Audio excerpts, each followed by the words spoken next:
cows today, guys, in the Netherlands. This is an MRI, Maas, Rhine, IJssel. It's the three rivers where the red cows originally lived in the Netherlands, along these rivers. And this is an original herd, but a special color brand, Brandrode.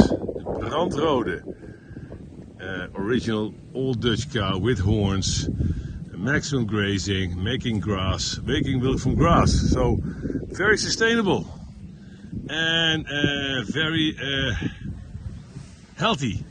Look at the shine of these cows. And they don't produce a lot of milk, but they give you a lot of meat and milk whenever you want it. Thanks for watching. This was Happy Cow Signals.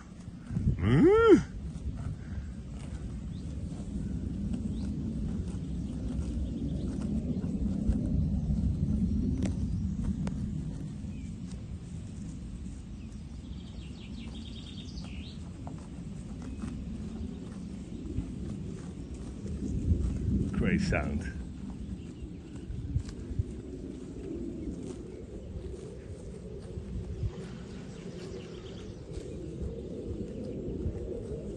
He's just checking me out. Thanks for watching.